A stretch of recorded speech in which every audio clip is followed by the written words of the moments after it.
अम्बेडकर की कहानी है, जिसने 16 घंटे बहस में 300 लोगों को लगातार हराया है, जिसके सामने खड़े होने की लोगों की हिम्मत नहीं हुई। इसे कहते हैं शिक्षा। जुल्मतों के इस दौर में खामोश रहने वालों, एक दिन इतिहास आपका हिसाब करेगा। जो कहते हैं कि हम संविधान बदल देंगे, तो मैं उनसे कह देना चाहता हूं कि आपकी औकात नहीं है कि संविधान बदल सकते हो। अपनी सोचें बदल दो, वरना हम बदलने पर उतर आए तो आपकी ना तो सोचें रहेंगी और ना आप रहेंगे। मत पूछ मेरे सब्र की इंतहा कहां तक है, तू सितम कर तेरी ताकत जहां तक है, रियायत की उम्मीद होगी जिन्हें होगी, हमें तो देखना है कि जिंदगी तू जालिम कहां तक है। लड़ाइयां लड़नी पड़ती हैं, इसीलिए कहना चाह रहा हूं, आसमां बेरंग है तो बेरंग ही सही, जमी तंग है तो तंग ही सही, हम अमन चाहते हैं जंग नहीं, अगर तुम्हें जंग पसंद है तो फिर जंग ही सही। ये लोग तो ये इसी तरह से अन्याय अत्याचार करते रहेंगे, हमें अपना मुकाम हासिल करना है। मत पूछ मेरे सब्र की इंतहा कहां तक है, तू सितम कर तेरी ताकत जहां तक है। मत पूछ मेरे सब्र की इंतहा कहां तक है, तू सितम कर तेरी ताकत जहां तक है, रियायत की उम्मीद होगी जिन्हें होगी, हमें तो देखना है कि जिंदगी तू जालिम कहां तक है। यह है पराकाष्ठा। आपने एक पाकिस्तानी, क्या नाम है, वो रिपोर्टर है, उसको सुना, एक्सीडेंट हो गया, सारी हड्डी पसली टूट गई, बावजूद उसके आज वो दुनिया की नंबर 1 मोटिवेशनलों में से एक है, नंबर 1 मोटिवेशन। आप लोग कर सको तो वाणी में वो असर पैदा करो, जो रुख हवाओं का मोड़ दे वो हुनर पैदा करो। दिल की लगी को दिल लगी कहते हैं, और जिस दिल में मोहब्बत होती है नजरों से पता चल जाता है, दिल से निकली हुई बात सीधी दिल्ली जाती है, बीच में कहीं नहीं रुकती। मैं कह रहा हूं, एक बार तथागत गौतम बुद्ध को, ये आप लोग उन चीजों को समझिए, ये कहानियां बहुत गलत सही हो सकती है, कोई फर्क नहीं पड़ता है। एक बार तथागत गौतम बुद्ध जब पूरी तरीके से दुनिया में व्याप्त होने लगे और सारी दुनिया उनका लोहा मानने लगी, तो उनके दुश्मन भी 1000 पैदा हुए। तो एक राजा ने कहा, भाई साहब इस कहानी की तरह मत समझना, मुझे नहीं मालूम झूठे सच है और न मैं इसकी प्रमाणिकता पेश कर रहा हूं, मैं तो इस कहानी के छिपी से छिपा हुआ जो भावार्थ है वो आपके दिल तक ठक से पहुंचाना चाहता हूं, बस यही मेरा मकसद है। तो एक राजा ने, क्या नाम है उसका, के लिए कहा, तथागत गौतम बुद्ध ये बहुत बड़ा आदमी बन गया है, जाओ इसको मारो। तो 5 जल्लाद नियुक्त किए तथागत गौतम बुद्ध को मारने के लिए, और कहा कि जाओ उसको मार के आना। तो तथागत गौतम बुद्ध को मारने के लिए 5 जल्लाद गए, और 5 जल्लाद गए तो 1 दिन हो गया, 2 दिन हो गए, 3 दिन हो गए, 5 दिन हो गए, 10 दिन हो गए, लेकिन जल्लाद लौट के नहीं आए। तो राजा कहता है कि भैया जरा ढूंढो कहां गए ये लोग गए और अभी लौट के भी नहीं आए, तथागत गौतम बुद्ध मरा के नहीं मरा। तो राजा जाता है अपने लोगों के साथ में और जाकर देखता है कि वो 5 के 5 जल्लाद तथागत गौतम बुद्ध के बगल में भिक्षु बने हुए बैठे थे। इसे कहते हैं सम्मोहन, इसे कहते हैं तराशना, इसे कहते हैं समझाना, इसे कहते हैं बताना, इसे कहते हैं रिप्रेजेंटेशन, इसे कहते हैं प्रतिनिधित्व, इसे कहते हैं व्याख्यायीकरण, जो किसको कैसे समझा सकता है। 5 के 5 जल्लादों से कहा कि राजा ने कि भाई ये बताओ तुमको यहां भेजा किसके लिए था। तो जल्लाद कहते हैं भैया 1 घंटा तू सुन ले, तू भी यहीं बैठा पाएगा।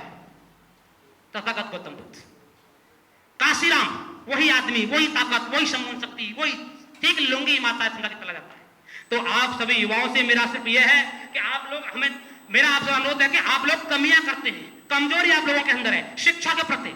अगर वकील बनने तो टॉप हरीश साल्वे, राम जेठमलानी, जो एक बार कोर्ट में सिर्फ खड़े होने के 25-25, 30-30, 40-40 लाख रुपए लेते हैं, वो भी तो वकील हैं, कहीं से सुन के आएंगे। और एक वकील डॉक्टर अंबेडकर, मैंने सुना है कहानी, पता नहीं कितनी सच है कितनी गलत है, कि डॉक्टर अंबेडकर बैरिस्टरी करके वकालत करके जो लंदन से यहाँ आए थे, तो मुंबई प्रेसिडेंसी में वकालत कर रहे थे, तो वहां पर कोई एक इंडस्ट्रियलिस्ट था जिसको उसके दुश्मनों ने फंसा करके मर्डर केस में उसको सजाए मौत मुकर्रर और तारीख तय हो चुकी थी, उसको सजाए मौत दी जा चुकी थी, मतलब तारीख तय हो चुकी थी, उस दिन उसको फांसी सजा होगी।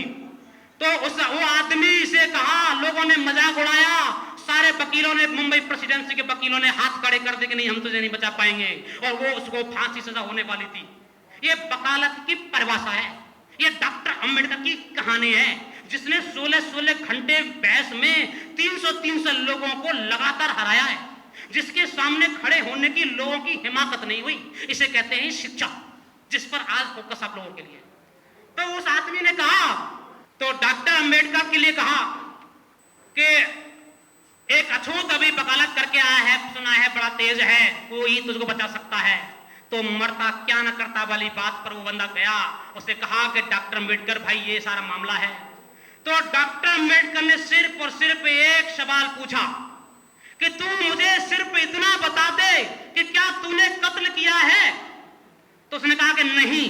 तो डॉक्टर अम्बेडकर कहते हैं कि अगर तूने कत्ल नहीं किया है तो दुनिया की कोई अदालत तुझे मुझे मेरे रहने की वजह से तुझे कोई दुनिया की अदालत फांसी सजा नहीं दे सकती है। इसे कहते हैं कॉन्फिडेंस, इसे कहते हैं आत्मविश्वास। और वो बंदा बचा और वो इंडस्ट्रियलिस्ट आज को क्या नाम है, उसने जमीन दी थी बाबा साहब।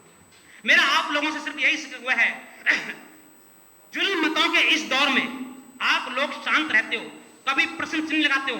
आर्टिकल 9, अभी भाई साहब थे, कौन सी ईयर है भाई साहब बैठे हैं, बात कर रहे थे, क्या नाम है उसकी, आर्टिकल 19 की, जिसमें बोलने की आजादी है, speech direct right to speech है, राइट टू क्या नाम है स्पीक है, बोलने के लिए है।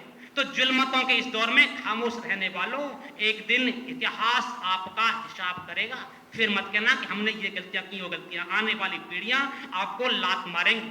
हमारा आपसे निवेदन है कि, और मैं बहुत ज्यादा नहीं, बस इतना ही कहना चाहता हूं अंत में, आसमां बेरंग है तो बेरंग ही सही। हर दिन, हर रात, हर रोज हमें हर वक्त लड़ाइयां लड़नी पड़ती हैं। इसीलिए कहना चाह रहा हूं, आसमां बेरंग है तो बेरंग ही सही, जमी तंग है तो तंग ही सही। हम अमन चाहते हैं, जंग नहीं। अगर तुम्हें जंग पसंद है तो फिर जंग ही सही। I was an engineer in Delhi Metro and I was getting more than 1 lakh per month. But I read Dr. Ambedkar and Manohar Kashiram.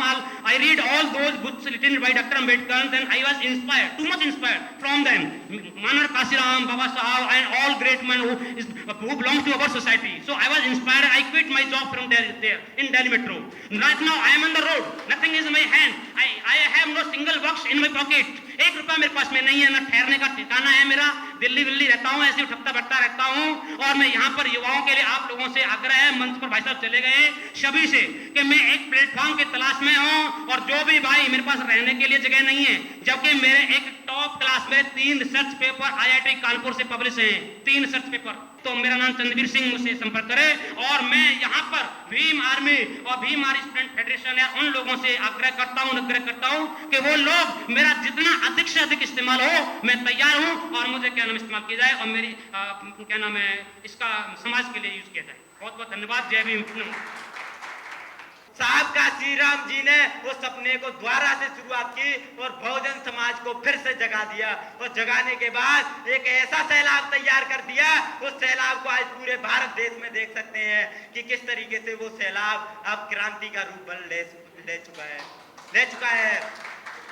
भाइयों, अगर तुम इसी तरीके से संघर्ष करते रहे तो मैं इस दावे के साथ कह सकता हूं, हमारी भी सरकार आएगी। और जो मनुवादी लोग हैं, जो कहते हैं कि हम संविधान बदल देंगे, तो मैं उनसे कह देना चाहता हूं कि आपकी औकात नहीं है कि संविधान बदल सकते हो। क्योंकि संविधान में ही लिखा हुआ है कि संविधान बदला नहीं जा सकता है, उसमें संशोधन किया जा सकता है, जो कि हमें आप सभी को पढ़कर पता चलेगा। और मैं ये कह देना चाहता हूं उन लोगों से कि अपनी सोचें बदल दो, वरना हम बदलने पर उतर आए तो आपकी ना तो सोचे रहेंगी और ना आप रहोगे।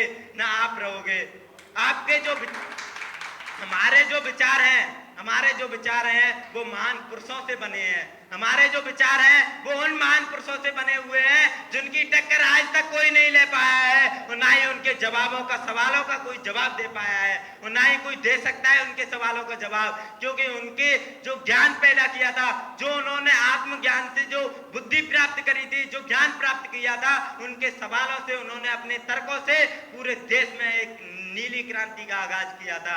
और उस आगाज को आप देख सकते हैं किस तरीके से वो आगाज चल रहा है। आपसे मेरा एक ही निवेदन रहेगा कि आप कंधे से कंधा मिला करके अपने सभी भाइयों का साथ दें और सभी भाइयों को आगे बढ़ाने का काम करें। जैसा कि मैं पुराने समय में सुनता रहता हूं कि वहां पर हमारे समाज को एक दूसरे का खींचने का काम करते हैं, उसे आगे नहीं बढ़ने देते हैं। तो मैं आप समाज से कह देना चाहता हूं कि अगर आप उनका कंधे से कंधा मिलाकर आगे बढ़ाने का साहस करोगे तो मैं गारंटी के साथ कहता हूं आप भी उनके साथ चेहरा चमकेगा, आप भी आगे बढ़ोगे और उसका भी नाम रोशन होगा और समाज का भी नाम रोशन होगा। समाज एक ऐसी चीज होती है जो कि बहुत बहुत बहुत बड़ी चीज होती है, जो कि क्रांति के बहुत योगदान देती है। मैं अपनी बातों को यहीं पर विराम देता हूँ। जय भीम। नेशनल दस्तक की आपसे गुजारिश है कि अगर इसको बचाना चाहते हैं तो नेशनल दस्तक को सब्सक्राइब करने के लिए रेड कलर के सब्सक्राइब बटन को दबाएं, फिर बेल आइकन की घंटी दबाएं। नेशनल दस्तक को बचाने के लिए बहुत जरूरी है कि हर खबर को शेयर करें, लाइक करें, कमेंट जरूर करें।